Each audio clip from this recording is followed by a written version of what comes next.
تعالیٰ اپنی رحمت کی چادر مجھے ڈھانپ دے. 3 مرتبہ یہ روایت جو ہے صاحب مشکات نے ذکر کی ہے، اور امام بہقی رحمہ اللہ تعالیٰ نے دعوات الکبیر میں اس روایت کو نقل کیا، اور حضرت عائشہ صدیقہ رضی اللہ تعالیٰ نے یہ حدیث مروی.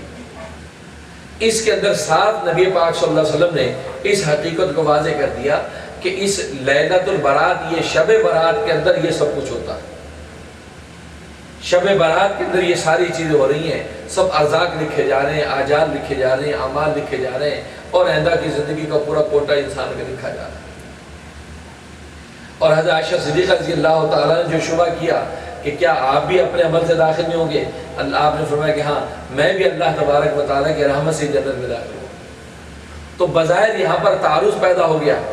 اس لیے کہ قرآن کریم میں تو اللہ تبارک و تعالیٰ نے فرمایا کہ تلک الجنت التی اورثتموها بما کنتم تعملون،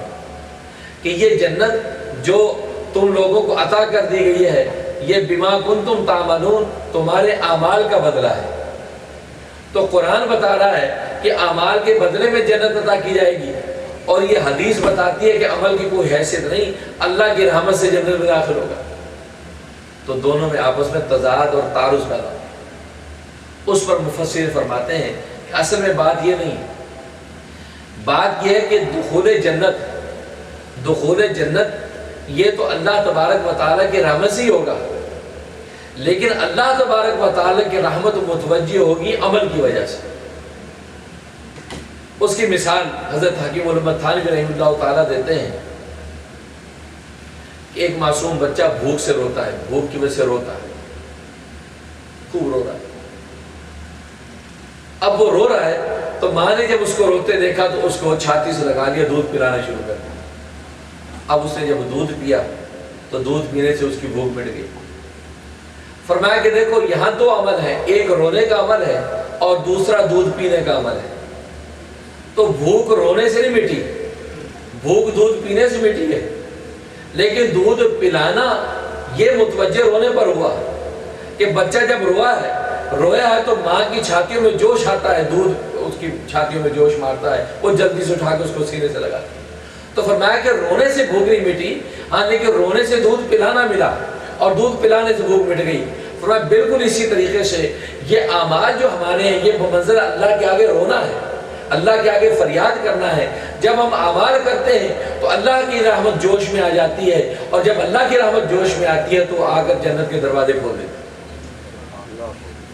تو دخول جنت رحمت سے ہی ہوا، لیکن ہمارا عمل اس اللہ کی رحمت کو کھینچنے کا سبب بنا. اگر ہم وہ عمل نہ کرتے یا بچہ نہ روتا تو ماں یہ سوچتی کہ چلو ابھی چوکا پڑا، دوسرے اور کام کر لو، ادھر متوجہ نہ ہوتی ہو، چھاتی میں دودھ بھی نہ اترتا. تو فرمایا کہ عمل اصل میں سبب ہے، عمل سبب ہے اللہ کے فضل کا. اس لیے فرمایا کہ سبب کو اختیار کرو تاکہ اللہ کا فضل متوجہ ہو. تو دخول جنت اللہ کے فضل سے ہی ہوگا، لیکن فضل ملے گا عمل کی بنیاد پر. لہذا اگر عمل چھوڑ دیا تو اللہ کا فضل متوجہ نہیں ہوگا. جب اللہ کا فضل نہیں آئے گا تو جنت کے دروازے نہیں کھلیں گے. ایک جواب یہ، اور دوسرا جواب یہ کہ اصل میں جنت کے مین گیٹ کے اندر داخلہ تو انسان کے جو ہے اللہ کی جو ہے رحمت سے ہوگا، اللہ کی رحمت سے ہوگا. لیکن اندر داخل ہونے کے بعد اس جنتوں کے جو درجات ہیں، درجات کی تقسیم انسانوں کے عمل کی بنیاد پر ہوگی. تو گویا کہ مین جو دروازہ ہے جنت کا وہ اللہ اپنی رحمت سے کھولیں گے. اب یہ اہل جنت اندر داخل ہوں گے. اب جنت کا کون سا مرتبہ کس کو دیا جائے، اب اعمال دیکھے جائیں گے. ہر انسان کے اپنے اپنے عمل کے اعتبار سے اس کو تقسیم کیا جائے. اس لیے کہ حدیث میں آتا ہے کہ 100 درجے ہیں جنت کے، 100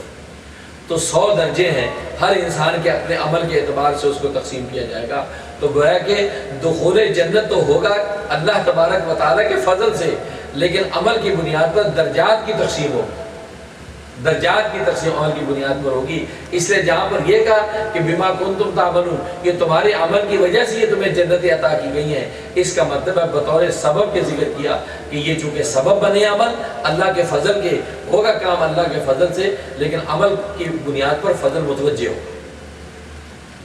تو تو اس لیے یہاں پر یہ جو شبہ ہوا تھا حضرت عائشہ صدیقہ رضی اللہ تعالیٰ عنہ کو کہ کیا آپ بھی جو آپ کا عمل بھی آپ کی بخشی نہیں کروائے گا؟ تو فرمایا کہ نہیں، میرا عمل بھی بخشی نہیں کروائے گا، ہاں اللہ تبارک و تعالیٰ کی رحمت اگر مجھے ڈھانپ لے تو اللہ کی رحمت سے میں بھی بخشے جاؤں۔ اور دوسری حدیث ابو موسیٰ اشعری رضی اللہ تعالیٰ عنہ کی ہے، وہ فرماتے کہ رسول اللہ صلی اللہ علیہ وسلم قال، رسول اللہ صلی اللہ علیہ وسلم نے ارشاد فرمایا ان اللہ تعالی لیطلع فی لیلۃ نصف من شعبان، بے شک اللہ تبارک و تعالی نصف شعبان کی رات میں جھانکتے ہیں، لیطلع طلوع جیسے سورج طلوع ہوتا ہے اس طرح اللہ تعالی یوں جھانکتے ہیں مخلوق کی طرف، تو فیغفر لجمیع خلقہ،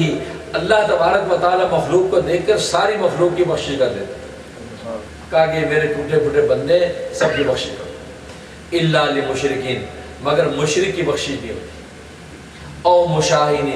اور کینہ کپٹ رکھنے والے کی بخشش نہیں ہوتی، کسی مسلمان بھائی کا کینہ جس نے دل میں رکھا اس کی بخشش نہیں ہوتی۔ رواہ ابن ماجہ، اس کو ابن ماجہ نے روایت کیا، ورواہ احمد، اور مسند احمد نے اس کو روایت کیا، عن عبداللہ عمر ابن عاص، تو عبداللہ ابن عمر ابن عاص سے بھی یہ روایت نقل کی گئی ہے، ان کی روایت میں الفاظ ہیں الا اثنین، کہا کہ بخشش سب کی کر دیتے ہیں، دو کی بخشش نہیں ہوتی، الا الاثنین، مشاہن، ایک ہے کینہ کپٹ رکھنے والا، دوسرا وقاتل النفس، اور کسی کو ناحق قتل کرنے والا۔ یہ ابو موسیٰ اشعری رضی اللہ تعالیٰ کی روایت، عبداللہ ابن عمر ابن عاص رضی اللہ تعالیٰ سے منقول، مسند احمد نے اس کو نقل کیا۔ اس کے اندر اس رات کے بارے میں بتایا کہ اللہ تبارک و تعالیٰ کی رحمت کا یہ عالم ہوتا ہے کہ مخلوق کو جانتے ہیں، اور فَيَغْفِرُ لِجَمِيعِ ذَنْبِهِ، اللہ لِجَمِيعِ خَلْقِهِ، اللہ تبارک و تعالیٰ ساری مخلوق کی بخشش کرتے ہیں۔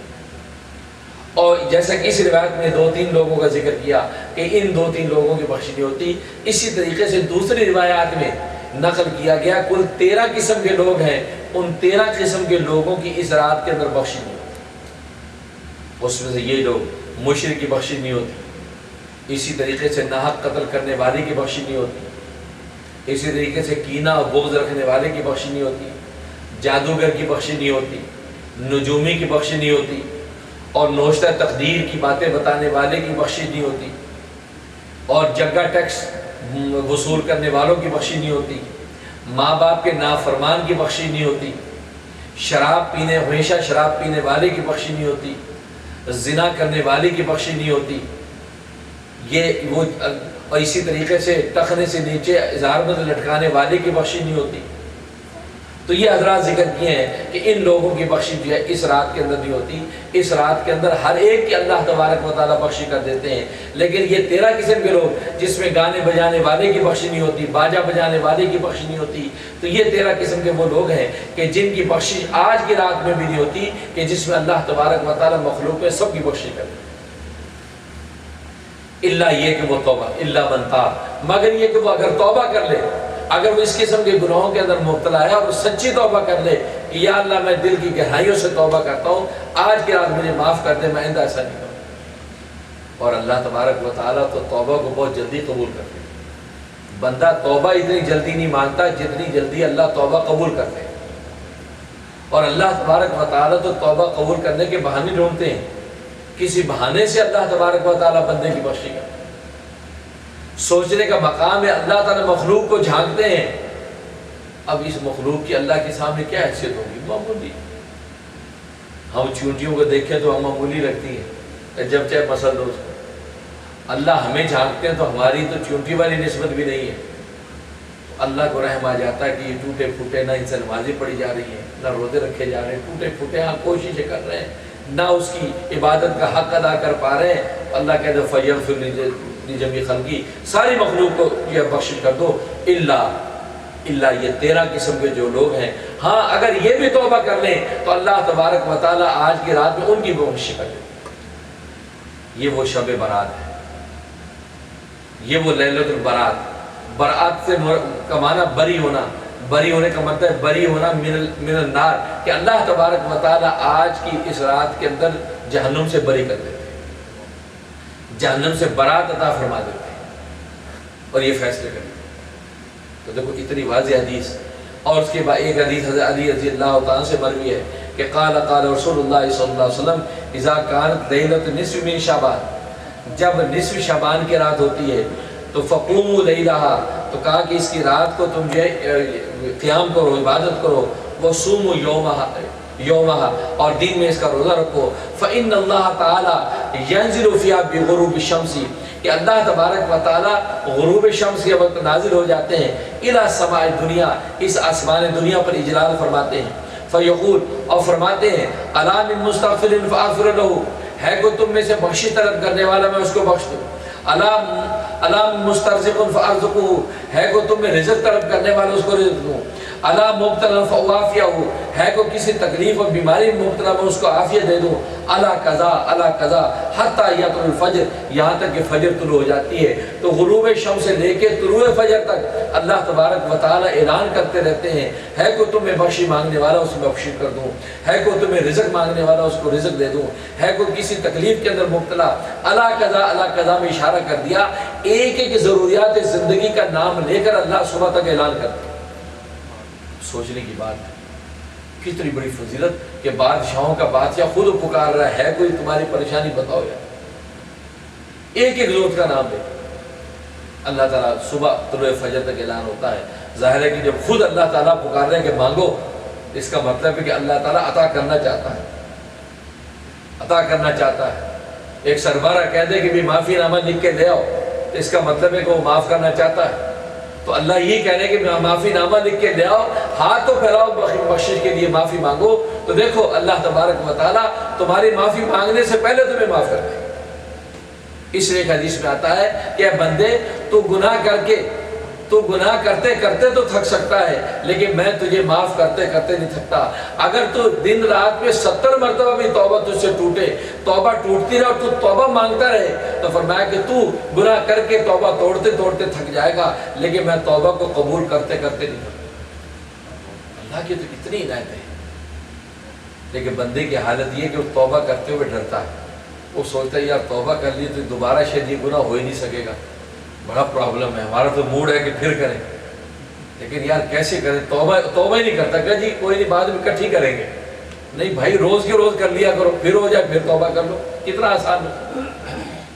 یہ تو ایسا ریموول ہے کہ ساتھ ساتھ ریموو کرتے جاؤ گناہوں کو۔ خود حدیث میں نبی نے فرمایا کہ جہاں گناہ ہو جائے وہیں پر جلدی سے ایک نیکی بھی کر لیا کرو، تاکہ زمین کا یہ ٹکڑا جب اللہ کے دربار کے اندر کر روز قیامت میں تمہارے خلاف گواہی دے گا گناہ کی، تو وہی ٹکڑا تمہارے حق میں نیکی کی گواہی دے گا، اللہ نیکی اور گناہ کو ایک دوسرے سے مٹا دے گا۔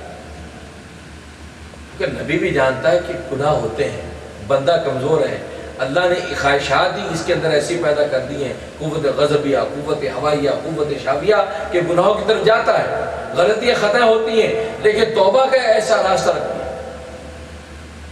توبہ کا ایسا راستہ رکھ دیا اور کہہ دیا التائب من ذنبک من لا ذنب لہ، جو توبہ کر لے گناہ سے اللہ تبارک و تعالیٰ کے نزدیک ایسا لکھ دیا جاتا ہے کہ اس نے کوئی گناہ کیا ہی، بلکہ قرآن کریم میں تو فرمایا کہ اولئک الذین یبدل اللہ سیئاتہم حسنات، کہ یہ وہ لوگ ہیں کہ جب یہ توبہ کرتے ہیں تو اللہ تبارک و تعالیٰ ان کے گناہوں کو نیکیوں سے بدل دیتے ہیں، یعنی جتنے گناہوں کا ڈھیر لایا ہے اللہ تبارک و تعالیٰ وہ ساری کی ساری نیکیاں بنا کے اس کے نام اعمال میں ڈال دیتے ہیں۔ کتنا بڑی عنایت ہے۔ آپ بینک کے اندر جعلی کرنسی کی پوری بوری لے جائیں اور وہ جعلی کرنسی کو اصلی سے بدل کے آپ کو دے دیں، تو آپ تو اچھلیں گے، خوشی سے ناچیں گے کہ یار جعلی کرنسی بجائے ریجیکٹ کرنے کے انہوں نے اس کی جو ہمیں دے دی، آپ سوچیں گے یار ایک بورا اور لے کے جانا چاہیے تھا مجھے، 2-4 بورے اور لے جاتا تو مجھے صحیح ملتی۔ تو گویا کہ جب بندہ سچے طریقے سے اللہ سے معافی و توبہ کرتا ہے تو ایک اللہ والے فرماتے ہیں کہ حدیث اور نص بتا رہی ہے کہ اس رات کے اندر توبہ کرنے والوں میں جو جتنا بڑا گناہ گار ہوگا وہ اللہ کے دربار سے اتنا زیادہ لوٹ کر جائے گا، کیونکہ ظاہر ہے کہ اللہ نیکیوں سے بدل رہے ہیں، اور جو پہلے سے پاک صاف ہے وہ مانگ رہا ہے وہ تو ہے ہی ہے، اس پر تو رحمت بارش ہوگی، رحمت چھڑکی جائے گی، لیکن جو جتنا زیادہ بڑا پاپی ہوگا اللہ تبارک و تعالیٰ اس کو اتنا زیادہ نیکیوں سے نوازے گا۔ مفسرین سوال اٹھاتے ہیں کہ گناہوں کو نیکیوں سے بدلنے میں حکمت کیا ہے، ضرورت کیا ہے؟ ہاں معاف کر دیں بس یہی کافی ہے، لیکن اللہ معاف کرنے کے ساتھ گناہوں کو نیکیوں سے بدل دے گا، اس میں کیا راز ہے؟ اللہ اکبر۔ شاہ عبد الغنی پھولپوری رحمہ اللہ تعالی میرے دادا پیر اور میرے ابا پیر سلطان العارفین حضرت شاہ حکیم محمد اختر صاحب دام برکاتہ العالیہ فرماتے ہیں